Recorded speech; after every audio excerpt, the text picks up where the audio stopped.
Hey everyone, welcome back to the Passive Buddies podcast. And today, me and my co-host Brandon are going to cover how to monetize on YouTube. Let's go. Brandon, how's it going? I'm doing amazing, man. How are you doing? Yeah, do you know what, mate? Good. Yeah, it's I've had a rough week. I'm not gonna lie. I've had 2 migraines and I've been to the hospital for a dying family member. But yeah, Oof. apart from that, mate, yeah, it's been a great week. But Well, yeah, I'm I'm sorry good. about your migraines. It's no good whatsoever. Do you know what? I never used to suffer with them. I don't know whether it's getting old or getting fat. I'm not quite sure which one it is, but the migraines have come in a lot thicker and faster than what they used to. But Oof. obviously, no one's really asked, are they? So, YouTube, you absolutely love YouTube, and you went very hard, very fast on it, didn't you? Yeah. Why? Because, man, I felt like on Facebook, I was kind of spinning my wheels in a sense because I'd make a post and then that post would get a lot of comments, but then after like a day, it would just disappear. No one would see that amazing post. And it would just kind of just like I said, disappear. And with YouTube, it is very search oriented. And so as you get a lot of views, that kind of helps that video do even better over the long term. And in doing so, every day, every month, I'm getting a paycheck for that post or that video in a sense. Versus on Facebook, I really don't get that. I mean, sure, I can go on Facebook and refresh the post by commenting on someone else's comments, but with YouTube, I don't need to do that. And so that's why I love YouTube, because it is more search oriented versus Facebook and Instagram and TikTok are more disruptive marketing, and they disappear after 24 hours. And you spent all that time on that piece of content that no one sees again.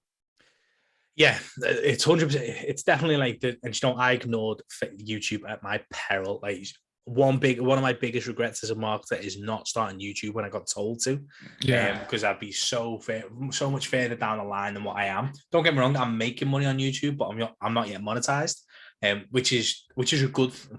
It's not good that I'm not monetized, but it's good that I can still make money without being monetized.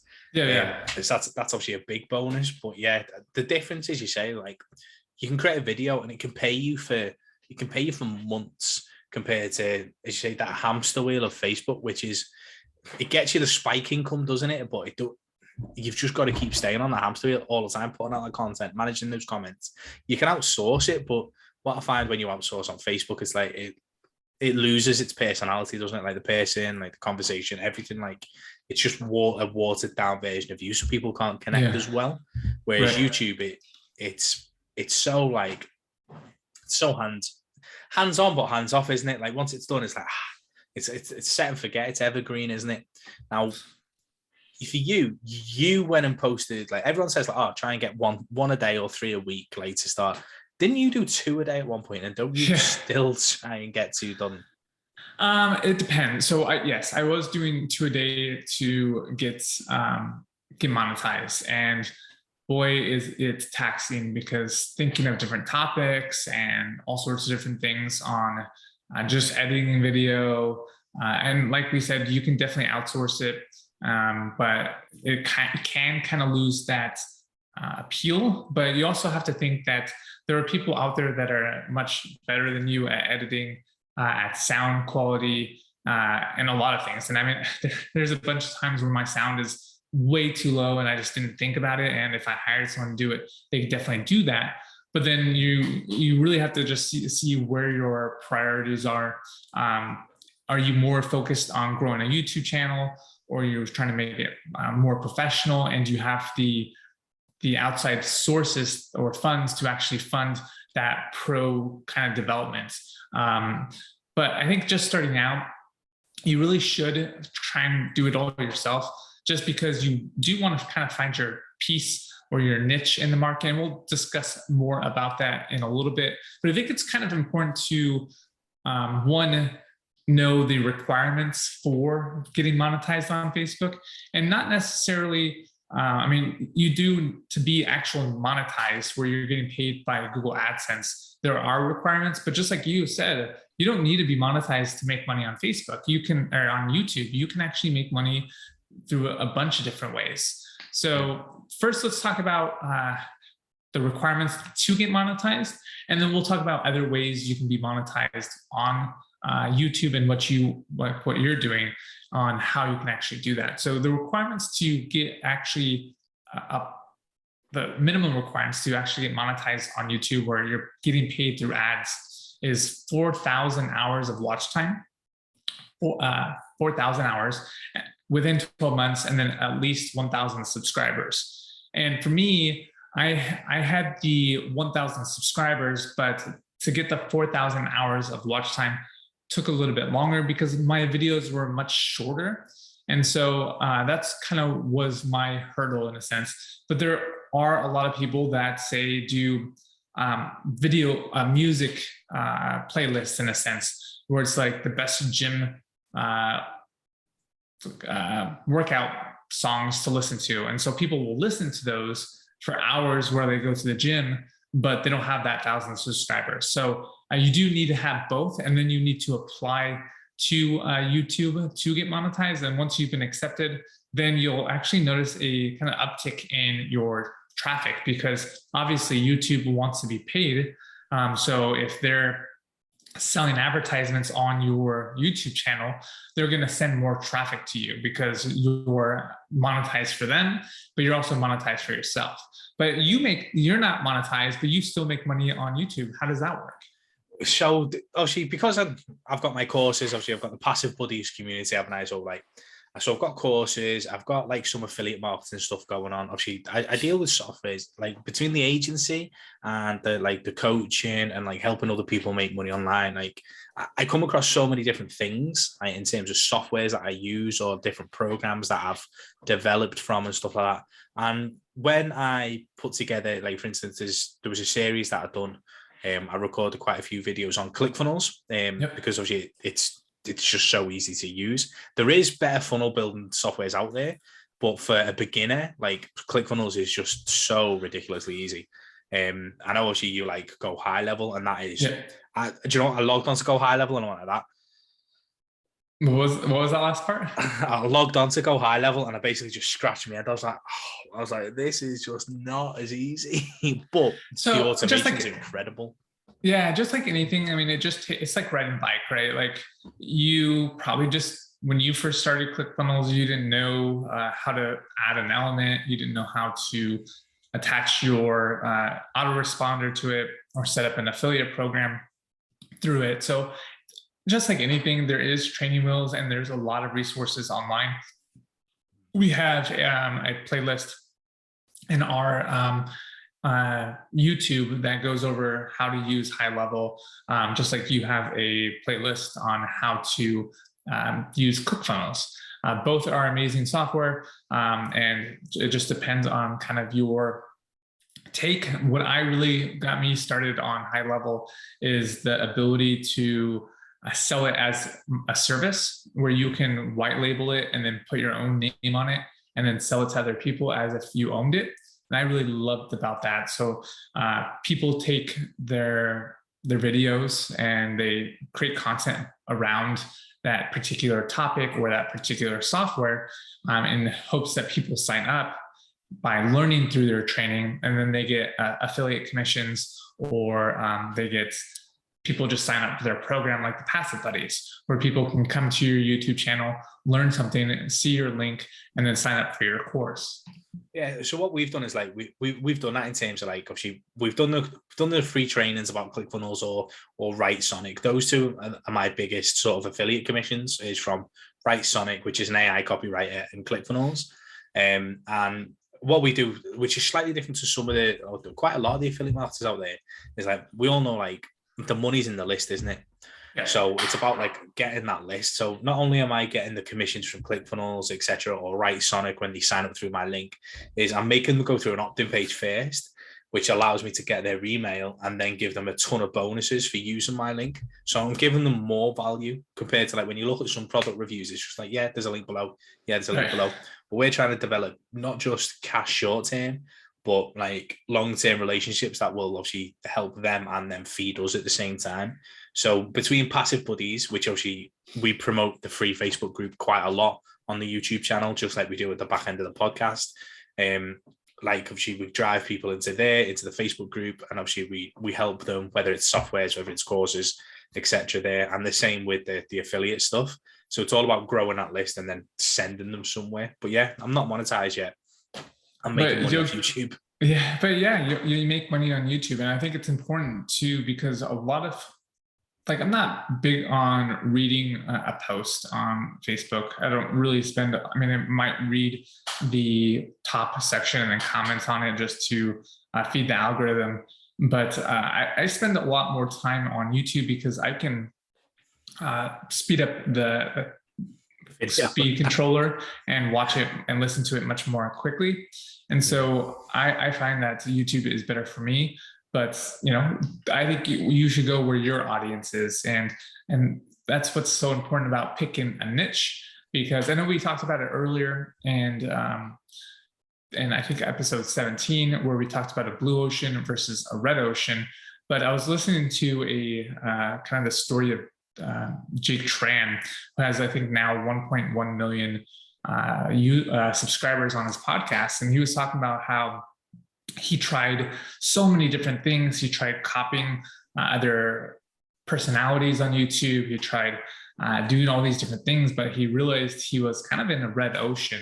And so it's important to pick a niche in what you're trying to do, but not copy everyone else. Because if someone sees a YouTube video that has the same thumbnail and the same everything, but it has 100,000 views versus 10 views, you're probably 90% of the time going to pick the one that has many more views, because obviously more people are interested in that, and nothing draws a crowd like a crowd.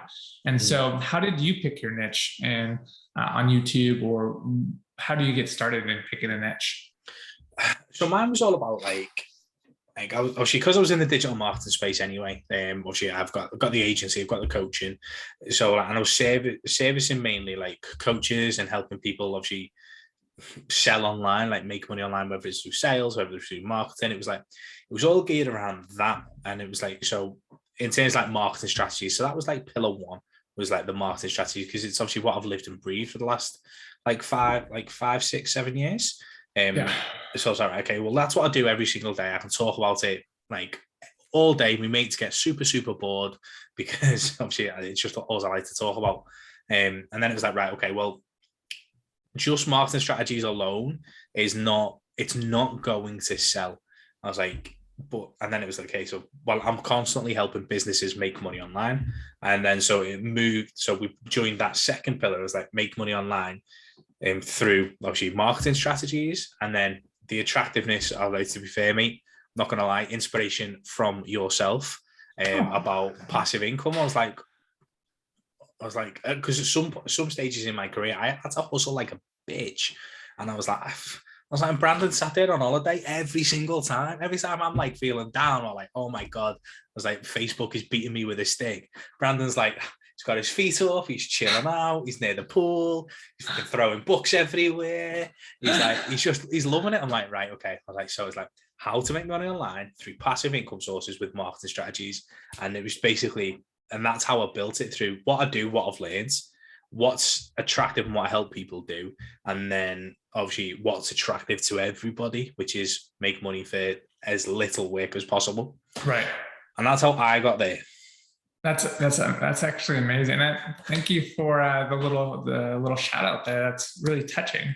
But yeah, and if you guys don't know, we talked about it in episode 17, where I was learning about traffic secrets, and I was by a pool, and I took the book of traffic secrets, and I said, I forget what exactly I said, but I ended up throwing the book in the pool and saying it wasn't a great book.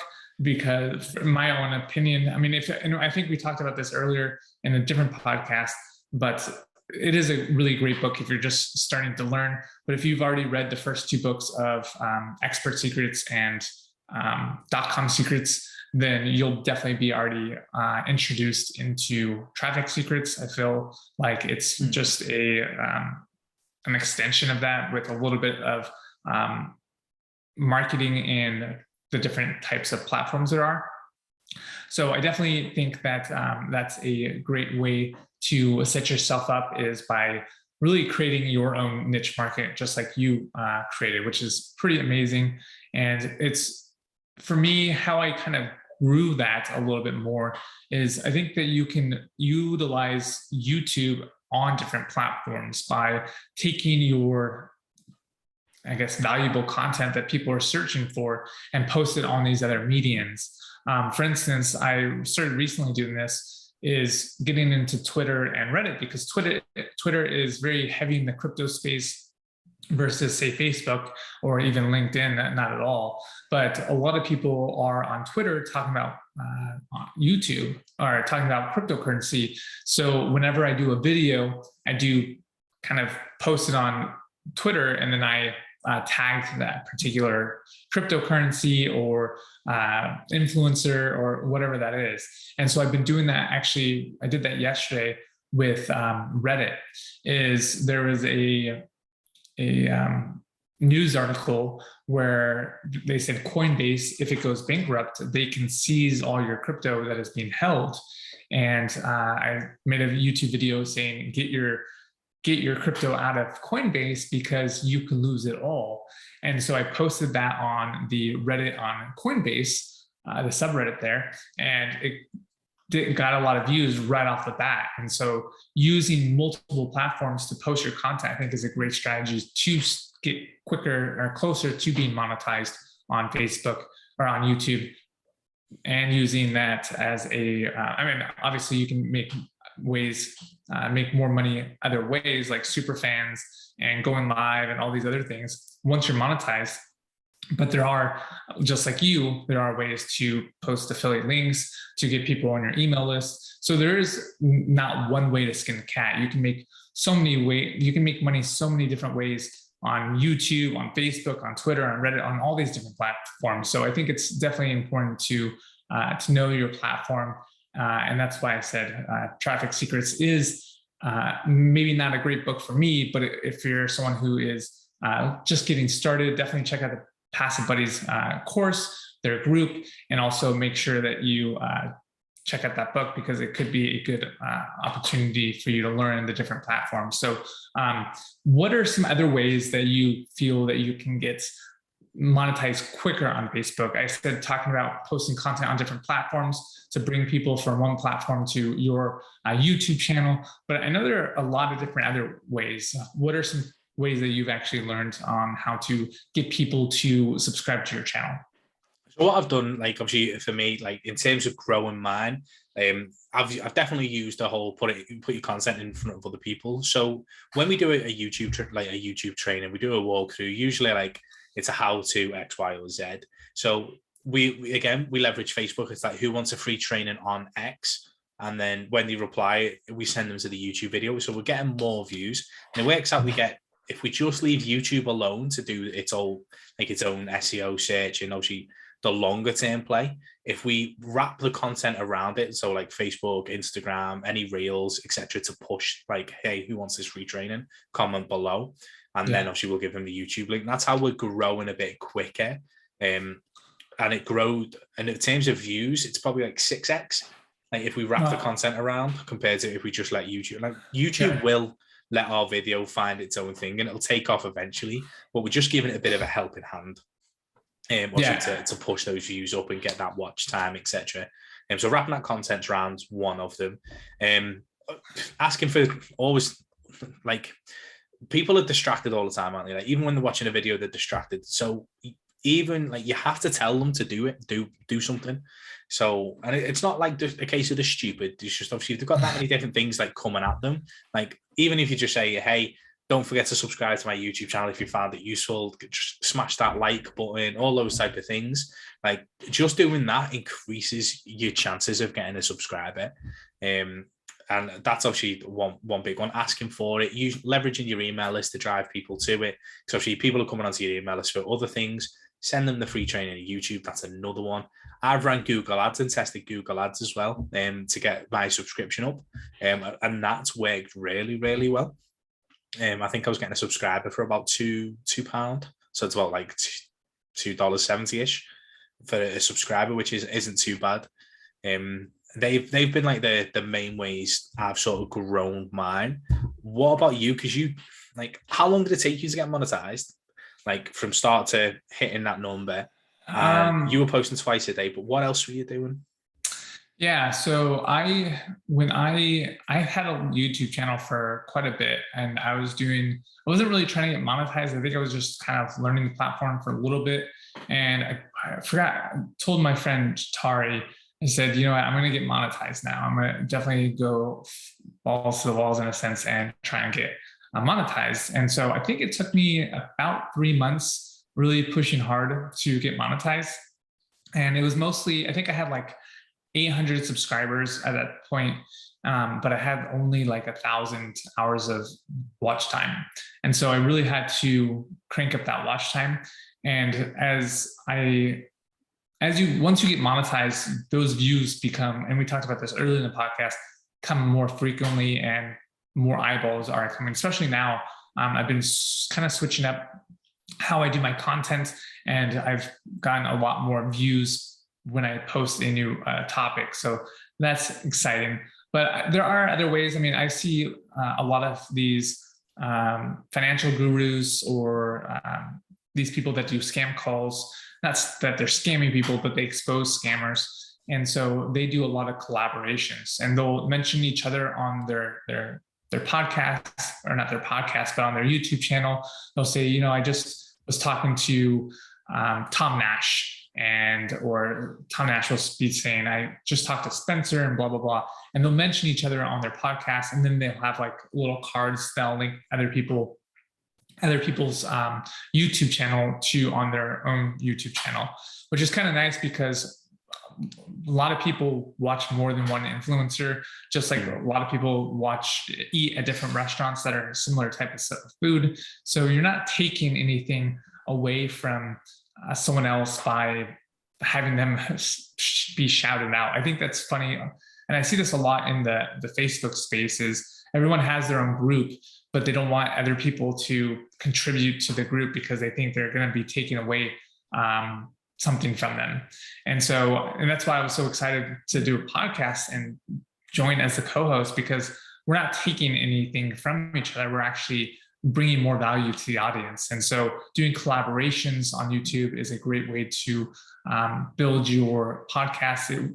To go back to Jack Tran, he failed a bunch of times in his journey as a YouTuber, and now he does these amazing documentaries. And it wasn't until he made a documentary about Graham Stephan and talks about how he blew up on YouTube, and then sent it to him, where then Graham Stephan was like, hey, this is a great video. I'm going to post it on my own YouTube to show you guys kind of his own story. And that allowed him to blow up. So doing collaborations have helped. I think I've done some podcasts and some videos with people. I've done a video with Spencer Cornelia, who has I think he's at about 500,000 views right now. But, doing collaborations really helps. Just being consistent, creating cards where it's just like subscribe at the very end.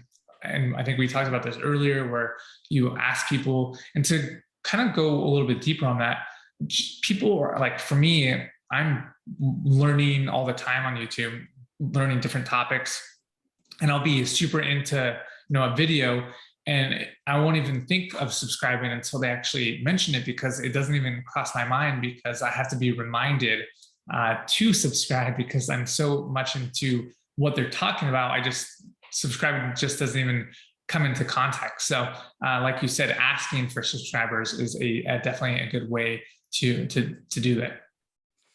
Yeah, and as you say, like obviously there's so many different ways, like even from the content that you create. Like I know you said you found it like a hard slug to do like 2 videos a day and like think about that content. Like what was your tactic there? Did you go like keyword search based content, or did you try and go viral content? Keyword, because most of my videos are like how to do this, how to do that. I think I actually have do I have it on this page right here? No, so a lot of topics that I'm interested in too. So like some of the video games that I'm into, Townstar, some of the recent how to bridge your crypto over to a different exchange. One of my best, I guess, performing videos was how to withdraw your crypto from Qcoin to the bank. And that's getting like, I want to say it's over 100,000 views. And you can't actually withdraw directly from Qcoin to your bank. So I actually showed people how to withdraw it from Qcoin to another exchange and then remove it from your bank. But even then, people are like, you're not showing us how to do it, or you can't, like, and people complain all the time, but you, like, there's no possible way. And if you listen, like in my pinned comment, someone said, like, you could have just said that you can't do it on this and saved everyone 8 minutes. And I was like, you're right, I could have, but then people would complain it's too short. So, it is what it is. You just have to, you're going to have people that complain regardless of what you do on YouTube, but it is just the name of the game. But yeah, I typically just do more keyword research. As time goes on, you get a bigger audience and you get more views. It doesn't really need to be as keyword research, because you have the views to make kind of all your videos go viral in a sense. Once you kind of get to that 100,000 subscriber mark, I just see people do like very short topics with like I'm leaving, and none of that is going to be SEO compatible. Like, I'm leaving is such a vague term, but since they have the following, they're going to get a lot of views, which is going to keep that in that kind of discovery phase of the YouTube algorithm. So it's kind of like, for the first, I would say 100,000 subscribers, should be posting kind of searchable topics so that you do build that subscriber list. And then from there, you can kind of just post whatever you want, and it does pretty well. So in terms of, like, obviously, like the little hacks, obviously we've said about consistency. Is there anything sort of like something that you got, like you mentioned pinned comments before, like how much does that help or not help, or is that just a thing, or like those little type of hacks, like just to give you that extra 1%, like what have you found?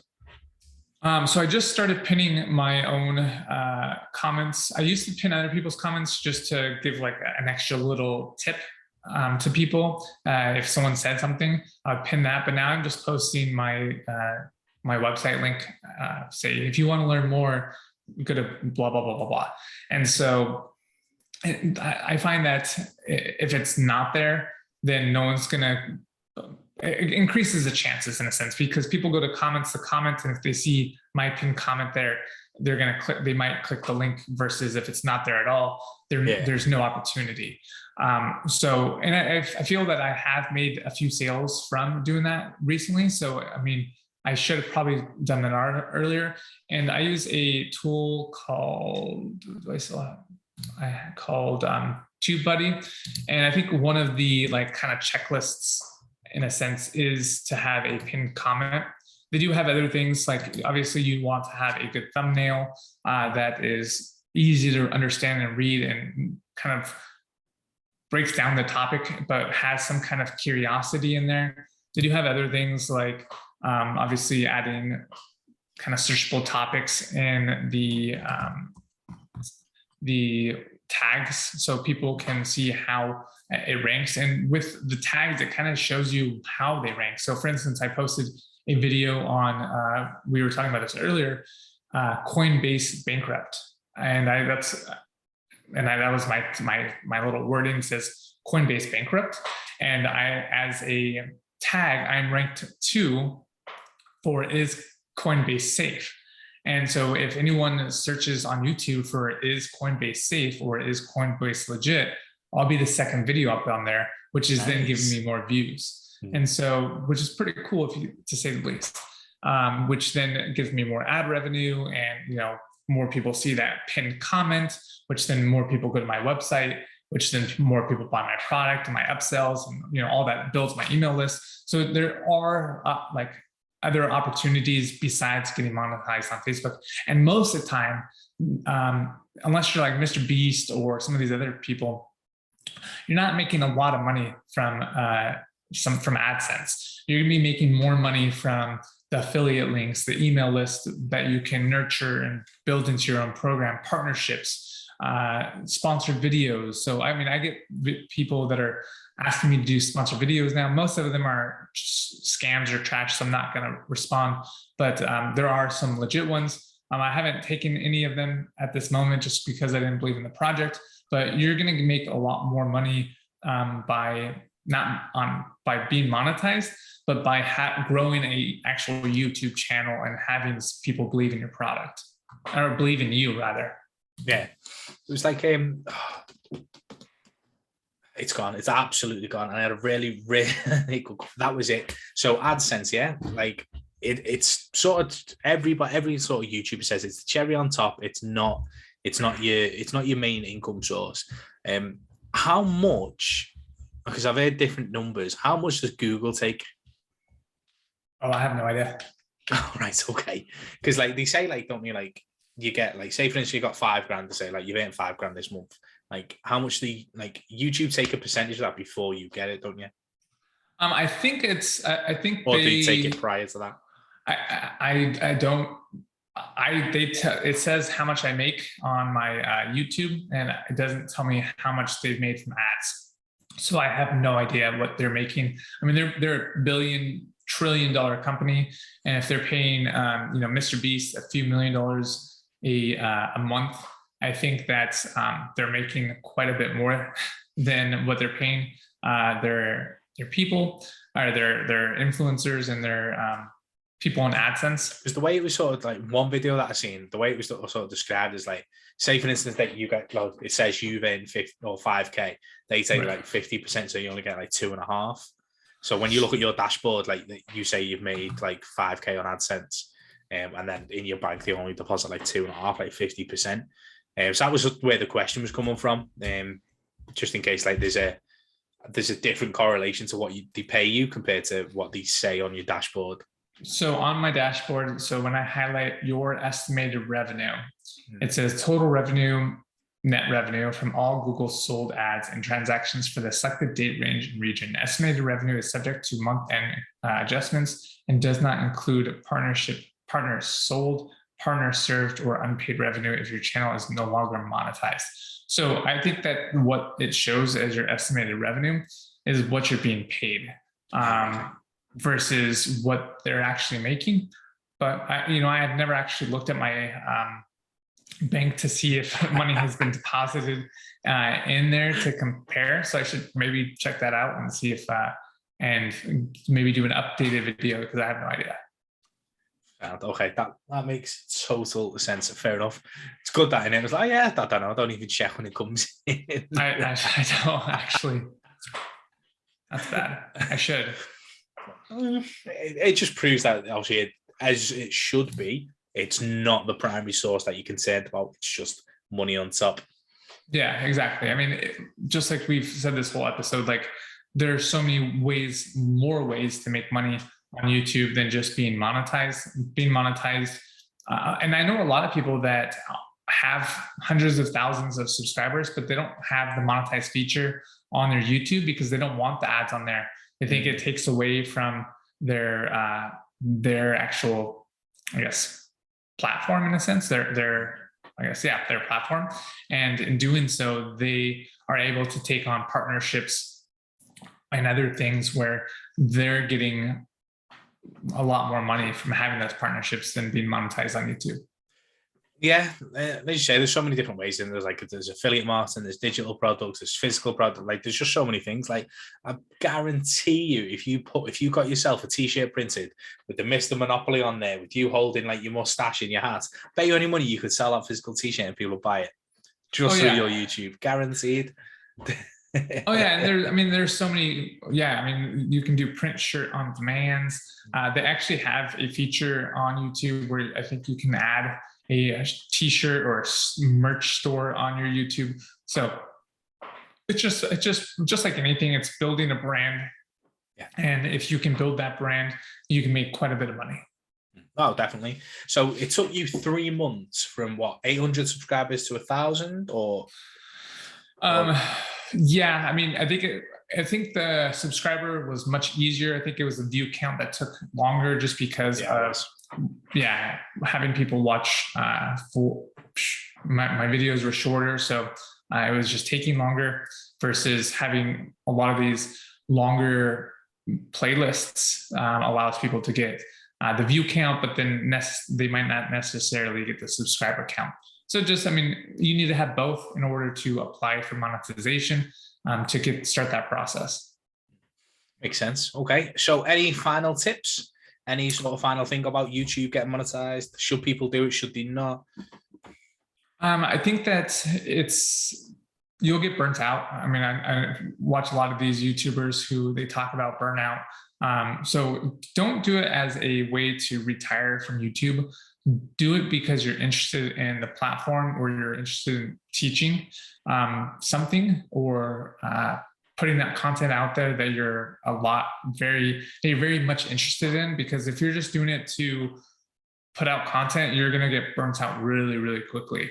And I mean, when I was doing it for like 2 videos a day, I got burnt out really quickly because it was a lot of things that I weren't interested in, like editing videos or creating new topics that might be similar to the previous topic.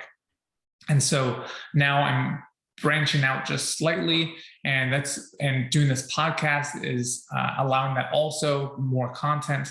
So it's not as of a burden in a sense, because I actually enjoy what we're doing now, and do it to actually kind of teach people something that you are in love with, because they will show in your content.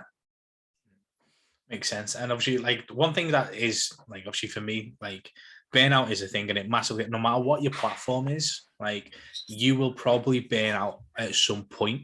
There's just no sort of hiding. Like, obviously, as you get something up and you grow it, it happens, because it's hard work. Anything that you start is hard work.